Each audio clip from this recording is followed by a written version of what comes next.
Heureux de vous retrouver pour cette grande édition du journal sur la Voix Sainte TV. Voici les principaux titres de l'actualité.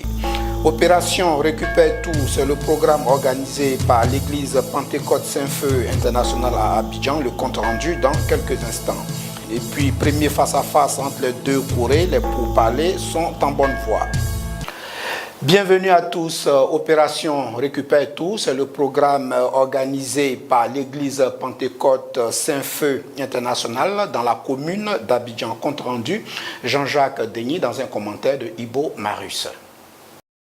L'église Pentecôte Saint-Feu International de Cocody-Palmeraie a initié un programme de prière dénommé Opération Récupère tout le mercredi 17 janvier. C'est autour du thème Ton étoile ne sera pas touchée que l'homme de Dieu, l'apôtre Patrice Agbosan numéro 1 de cette assemblée a développé sa pensée. Il ressort que chacun de nous a une étoile, mais cette étoile ne brillera pas tant que nous n'avons pas accepté Jésus, le créateur de l'humanité, suivant l'apôtre Patrice Agbosan. Oui, le thème c'est ton étoile ne serait pas touchée. Je crois que quand on va aller dans le vif sujet, beaucoup comprendront. Mais je suis allé au Bénin. Quand je suis allé au Bénin, au cours de mon programme, il y a vu un jeune homme qu'on a amené et il pleurait tellement, il dit que lui, il veut se suicider. Suicider, pourquoi? Il dit, je ne sais pas pourquoi lui il est venu dans le monde, parce que rien ne lui marchait. Mais quand il regardait ce jeune homme, quand il pleurait, il y a eu le remords, mais quand il le regardait, j'ai vu sur son front que ça écrit 60, ça écrit 90.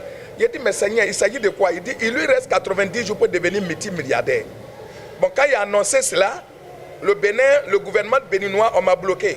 Qu'il faut que mon 90 jours là arrive d'abord avant qu'on me laisse. Mais si ça n'a pas arrivé, on m'a posé plein de questions. Mais quand cela est arrivé, bien aimé, c'est ce jeune homme béninois là, qui souffrait, qui ne peut pas payer sa maison de 15 000 francs, qui a construit un temple de 1500 places à Yopougon ici pour moi. Bien aimé. Donc, comment on appelle, quand ton étoile est touchée, mon ami, tu ne peux pas te marier, tu es une femme, il faut faire maquillage, tout. Il n'y a rien. Si ton étoile est touchée, tu ne peux pas être à la place donc, du Seigneur. Donc, c'est l'étoile là qu'on va parler aujourd'hui. Et je crois que comme vous-même vous êtes là, vous serez témoin de ce qui va se passer. Des prières, des chants, de louanges à la gloire de Jésus avec des chantres de l'Éternel ont meublé tout le programme. Restons en religion, cette fois en Bolivie. Le nouveau code pénal adopté par le Parlement le 15 décembre 2017 interdit l'évangélisation. Dans un communiqué commun, l'association nationale des évangélistes de Bolivie et les églises évangéliques régionales réunies le 10 janvier 2018 ont relayé la profonde inquiétude que suscite ce nouveau texte. Estelle Trayo. Les représentants du mouvement évangélique de Bolivie demandent aux législateurs d'abroger le nouveau code pénal et de travailler à rédiger une nouvelle loi pénale qui soit le résultat de la réalité sociale bolivienne. C'est l'article 88.1 qui a mis le feu aux poudres. Quiconque recrute, convoie, prive de sa liberté ou accueille des personnes avec l'objectif de les recruter pour prendre part à des conflits armés ou des organisations religieuses ou d'adoration sera passible de 5 à 12 années d'emprisonnement. Pour l'Association nationale des évangéliques de Bolivie, ce texte est imprécis, ambigu, mal rédigé et son pouvoir punitif peut constituer un abus de la part de l'État. L'organisation fêtière des évangéliques boliviens rappelle par ailleurs que les églises évangéliques boliviennes sont reconnues par l'État et ont par conséquent une existence légale. Une manifestation a lieu à Santa Cruz le 11 janvier 2018 ainsi qu'une marche pacifique à Cochabamba le 16 janvier. Le dimanche 21 janvier 2018 sera consacré aux jeûnes et à la prière. Une étude a démontré que les enfants issus de familles chrétiennes pratiquantes ont le plus de chances de continuer à pratiquer leur foi à l'âge adulte. Tel est le principal enseignement d'un sondage sur les pratiques éducatives et la foi des jeunes. Nadia Eounou. S'ils ont lu la Bible régulièrement durant leur enfance, les enfants de chrétiens ont plus de chances de continuer à pratiquer leur foi à l'âge adulte. Tel est le principal enseignement d'un sondage sur les pratiques éducatives et la foi des jeunes issus de familles chrétiennes paru le 17 octobre dernier. L'étude commandée par Life Kids a interrogé 2000 parents appartenant à des églises protestantes traditionnelles et non dénominationnelles aux États-Unis. Le sondage compare les pratiques religieuses des enfants et des adolescents de familles chrétiennes avec leurs pratiques personnelles entre les âges de 18 et 30 ans. La parole de Dieu change véritablement des vies, en conclut Jana MC Gruder, auteur du livre Life Way. La lecture personnelle régulière de la Bible est le facteur qui augmente le plus la pratique à l'âge adulte, suivi de la prière, le fait de servir régulièrement dans l'église et d'écouter essentiellement la musique chrétienne. Inversement, si les adolescents traînent des pieds pour aller au culte ou se montrent rebelles à leurs parents, cela entraîne une moindre pratique à l'âge adulte. Associer 5 pratiques chrétiennes augmente de 41% les chances de voir le jeune persévérer dans la foi à l'âge adulte. La 38e édition de la foire du tourisme dénommée FITU se tient du 17 au 21 janvier 2018 à Madrid, en Espagne. FITU, principal événement des professionnels de l'industrie touristique, des marchés libéraux américains, émetteurs et récepteurs, réunit les acteurs du tourisme mondial. Ange Sacré, commentaire. Cette 38e édition du tourisme vise à poursuivre et à consolider les actions de promotion de la destination Côte d'Ivoire sur le marché espagnol. Ces journées sont organisées afin de favoriser le flux de passage sur le stand de la Côte d'Ivoire et permettre aux opérateurs ivoiriens présents de les capter et faire des affaires. En plus des rendez-vous du directeur général de Côte d'Ivoire Tourisme, M. Jean-Marie Sommet, avec des acteurs importants de l'industrie touristique mondiale, 2 journées ivoiriennes seront organisées à l'intention des professionnels du tourisme le vendredi 19 janvier et à l'intention du grand public le 20 janvier 2018. La participation de Côte d'Ivoire Tourisme à la 38e édition de la FITU est une opportunité pour valoriser le potentiel touristique de la Côte d'Ivoire auprès d'une clientèle espagnole passionnée de tourisme vert et culturel. Par ailleurs, la participation de Côte d'Ivoire Tourisme à ce salon majeur du tourisme mondial sera l'occasion de présenter le salon international du tourisme d'Abidjan CITA 2018 qui aura lieu du 27 avril au 1er mai et de susciter l'intérêt des professionnels présents à y participer. Notons qu'en 2017, la foire a enregistré 9 893 exposants venus de 165 pays et 107 213 visiteurs. Le Nigeria avait fait du rail un moteur de son économie. En effet, le premier TGV du Nigeria qui relie Abuja à Kaduna au nord du pays. Cette réalisation aura nécessité 5 années de travaux et un prêt de 849 millions de dollars contracté auprès d'une banque chinoise. Martial Kwasi pour plus de détails. Le train a été construit par une société chinoise. Le projet a été financé à 80% par la banque chinoise Exim Bank et le reste vient du gouvernement nigérian. Coût total de la ligne 480 milliards de francs CFA. À Kaduna, dans la région nord du Nigeria, le quartier de Rigasa est en pleine métamorphose. Depuis 1 an et demi, une nouvelle gare ferroviaire est sortie de terre. Elle a révolutionné la vie des habitants de la région. En 2 heures, le train parcourt 200 km. C'est 2 fois plus que les trains nigérians classiques. C'est aussi le premier train à grande vitesse d'Afrique subsaharienne lancé en juillet 2016. Il a fait le trajet aller-retour 2 fois par jour. La ligne a déjà transporté plus de 200 000 voyageurs, mais la meilleure garantie de ce train par rapport à la route reste la garantie de la sécurité. À l'heure de pointe, ils sont des dizaines à embarquer dans des trains flambant neufs en direction de la capitale économique Abuja. Dans les wagons, tout confort, l'équipage est aux petits soins des voyageurs. Climatisation, écran télé et bar dans le wagon VIP. Un changement radical pour les passagers, dont le prix du billet de train est aussi moins élevé que celui par la route, à savoir 2200 francs CFA en classe éco contre 3500 francs en classe VIP. Notons que ce train emporte déjà plus de 200 000 voyageurs. Le quatrième producteur africain subsahárien de l'or noir entend faire son entrée dans l'organisation des pays producteurs et exportateurs de pétrole en augmentant sa production pétrolière qui était de 250 000 barils en 2016 à 300 000 barils par jour en 2018, selon le ministre congolais des hydrocarbures, Jean-Marc Chikaya. Freddy Soundé pour le commentaire. Les recettes pétrolières représentent 2 tiers du PIB du Congo, soit 15% des recettes publiques et 90% des recettes d'exportation. Avec la chute du coût de l'or noir, le pays traverse des tumultes financiers récemment illustrés par l'affaire de la dette publique exceptionnelle supérieure à 9 milliards de dollars, soit 110% du PIB. Le Congo-Brazzaville se donne les moyens de prendre sa place dans la définition des politiques et la prise des décisions au sein de cette organisation. Un défi qui prend tout son sens dans la mise en production du champ pétrolier Moa-Nord au large de Pointe-Noire. Ce projet le plus important jamais réalisé au Congo et porté par la compagnie française Total devrait permettre une production de 100 000 barils par jour. Toutefois, le pays espère tirer profit de ces nouvelles perspectives pétrolières. Entre autres attentes, des recettes de 749 milliards de francs CFA, soit une augmentation de près de 357 milliards de francs CFA par rapport aux recettes récoltées en 2017. Dans environ 5 mois, le Zimbabwe connaîtra ses premières élections sans son ancien leader Robert Mugabe. Le président Emmerson Mnangagwa en a fait l'annonce alors qu'il se trouve actuellement au Mozambique pour une visite d'État. Estelle Trayo.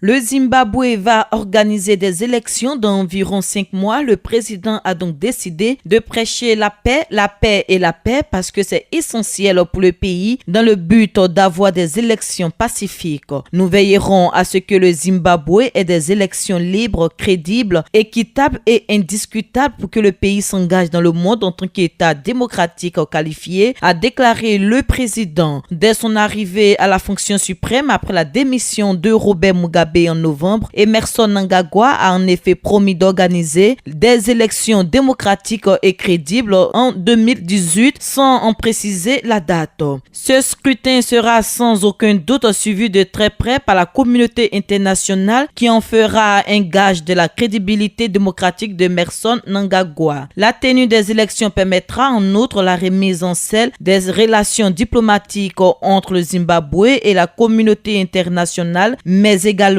avec les institutions financières pour le déblocage de l'aide financière nécessaire à la relance économique du Zimbabwe. Selon la Constitution, le Zimbabwe devrait tenir des élections entre le 22 juillet et le 22 août 2018, mais le Parlement peut choisir de se dissoudre, déclenchant dès lors un vote anticipé. La ZANU-PF au pouvoir détient une majorité des 2 tiers au Parlement.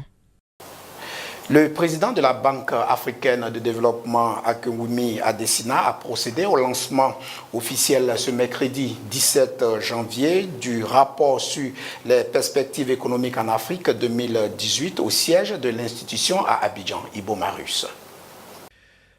Estimée à 3,6% pour 2017, la croissance devait s'accélérer à 4,1% en 2018 et 2019 selon le rapport. Le président de la Banque africaine de développement a dévoilé ce document de 180 pages qui s'articule autour de 4 chapitres principaux: performance et perspectives macroéconomiques de l'Afrique, croissance, emploi et pauvreté en Afrique, les infrastructures africaines et enfin financement de l'infrastructure, nouvelles technologies, nouveaux mécanismes et instruments. Selon le rapport, l'accélération de la croissance en Afrique nécessitera des transformations structurelles susceptibles de créer plus d'emplois et de réduire la pauvreté. Une nouvelle analyse de la BAD montre que les besoins d'infrastructures en Afrique se chiffrent entre 130 et 170 milliards de dollars par an. Notons que les perspectives économiques en Afrique est un document réalisé par la Banque africaine de développement, institution financière multinationale de développement établie dans le but de contribuer au développement et au progrès social des États africains. La Confédération générale des entreprises de Côte d'Ivoire demande la suspension de la nouvelle annexe fiscale 2018. L'information a été donnée par le patronat le mercredi à Abidjan. Freddy Soundé, commentaire. La Confédération générale des entreprises de Côte d'Ivoire a réagi à la nouvelle annexe fiscale à la loi de finances 2018 qui, depuis son entrée en vigueur, est l'objet de nombreuses plaintes. M. Aka a relevé les dangers des dispositions fiscales contenues dans cette annexe sur le développement des entreprises et l'économie nationale en général. À ce effet, M. Aka s'est réjoui de la décision du président de la République à l'Assemblée Ouattara d'instaurer une plateforme de contestation entre le secteur privé et l'autorité fiscale. Aussi, il a proposé, en attendant les résultats de cette concertation, la suppression pure et simple de l'annexe fiscale, la loi de finances 2018. Pour M. Aka, la suspension de cette annexe fiscale devrait permettre d'apaiser le climat qui prévaut entre le secteur privé et l'administration fiscale depuis la publication de ce document. Par ailleurs, la Confédération générale des entreprises de Côte d'Ivoire propose le mardi 30 janvier 2018 comme date de démarrage des échanges entre la Direction générale des impôts et la Confédération générale des entreprises de Côte d'Ivoire sur l'ensemble des préoccupations du secteur privé. Le directeur de la dette publique et des dons, Jules Koulibaly, en marge d'un atelier organisé par le Trésor public ivoirien pour mieux connaître les instruments financiers émis par le Trésor, a annoncé que le gouvernement ivoirien va mobiliser 1310 milliards de francs CFA sur le marché financier régional de l'Union économique et monétaire ouest-africaine, nous dit France Conan. L'objectif est de mobiliser 1310,7 milliards de francs CFA sur le marché financier régional cette année, au titre du budget selon M. Jules Koulibaly contre 1296,8 milliards de francs CFA en 2017. Poursuivant, M. Koulibaly a précisé que l'objectif pour le financement du montant à mobiliser au premier trimestre 2018 s'élève à 325 milliards de francs CFA. Le budget 2018 de l'État ivoirien s'équilibre en ressources et en charge à 6 756 milliards de francs CFA. Il met notamment l'accent sur la transformation en profondeur de la société ivoirienne, l'efficacité dans les procédures de passation de marchés publics, de renforcement du secteur financier et la promotion de la justice. Ouvrons la page internationale de cette édition. Roger Torrent, le député de la gauche républicaine de Catalogne, a été élu à la tête de la Generalitat, le Parlement de la région.